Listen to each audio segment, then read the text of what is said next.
Assalamualaikum warahmatullahi wabarakatuh. Kembali lagi dengan aku Niken Aulia di channel YouTube DTR Info. Semoga teman-teman sehat selalu. Pada video kali ini kita akan membahas mengenai mengapresiasi cerpen angkatan 66 yang berjudul Kalau Hujan Turun karya J.E. Siahaan. Dalam mengapresiasi cerpen ini, kita akan melakukan dengan teori mimetik. Setelah kita mengapresiasi dengan teori mimetik, kita lanjut dengan menemukan amanat pada cerpen ini. Sebelum kita masuk ke pembahasan, teori mimetik adalah pendekatan yang mengkaji karya sastra berkaitan dengan realitas atau kenyataan sosial masyarakat saat itu. Jika teman-teman penasaran, mari kita cek video selanjutnya.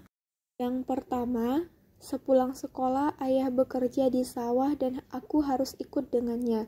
Jika dikaitkan dengan teori mimetik atau sosial masyarakat saat itu sesuai kenyataan, maka kita juga bisa melihat bahwa pada zaman dahulu mata pencaharian masyarakat umumnya adalah petani. Di mana nih orang-orang bekerja di sawah dan kerap sekali anak-anak mereka membantu orang tuanya seperti yang terdapat pada cerpen ini. Yang kedua, alangkah gembiranya hatiku di sawah, makan penganan yang enak sekali terasa di saat lapar, walau hanya ubi kayu dan sambal pedas. Jika dikaitkan dengan teori mimetik atau sosial masyarakat saat itu sesuai kenyataan, maka kita bisa melihat bahwa sosial masyarakat pada saat itu seperti saat pergi ke sawah mereka tidak hanya bekerja saja, tetapi juga membawa makanan untuk dimakan di sawah, walaupun hanya rebusan ubi. Makanan akan terasa lebih nikmat jika dimakan saat di panggung, sesuai dengan cerita yang terdapat pada cerpen ini. Yang ketiga, jika padi sudah dipotong, maka tinggal dimarte saja.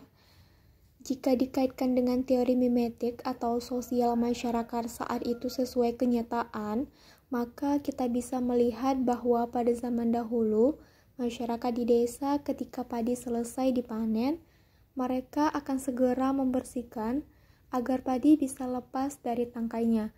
Untuk hal itu dilakukan dengan cara memukul padi dengan kayu agar padi bisa gugur dari batang tertumpuknya itu, seperti cerita pada cerpen ini.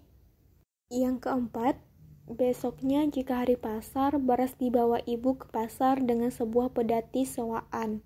Jika dikaitkan dengan teori mimetik atau sosial masyarakat saat itu sesuai kenyataan, maka kita bisa melihat nih bahwa pada zaman dahulu, masyarakat atau seorang petani yang menghasilkan beras juga menjualnya ke pasar.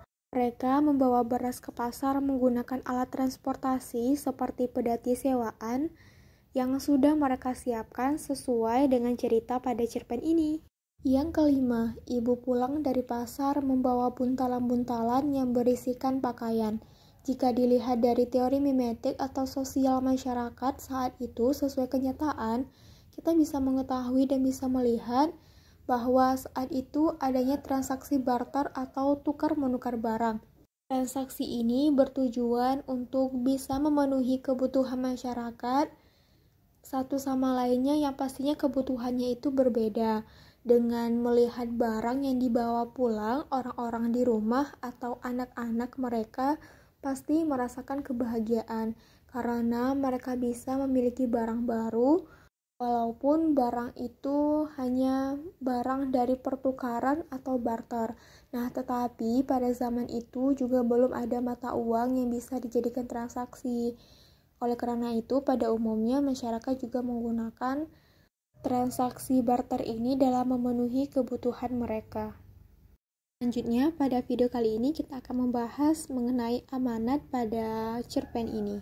Amanat yang dapat kita ambil pada cerpen ini, yang pertama, bersyukurlah di setiap keadaan yang kita lewati dan suatu hal yang kita punya. Karena mungkin saja ada orang lain yang ingin berada di posisi kita dan juga ingin memiliki hal-hal yang kita miliki menjadi milik mereka seutuhnya. Yang kedua, turutilah apa yang diinginkan oleh orang tua. Pada dasarnya, orang tua juga menginginkan yang terbaik untuk anaknya, walaupun harus melawan kerasnya kehidupan. Yang ketiga, tetap terus bersabar di setiap kesulitan, karena sejatinya di setiap kesusahan atau kesulitan pasti dibarengi dengan kemudahan dan kesenangan di akhirnya. Teman-teman, itulah pembahasan kita pada video kali ini. Terima kasih. Nikah sudahi dengan Assalamualaikum warahmatullahi wabarakatuh dan sampai jumpa di video selanjutnya.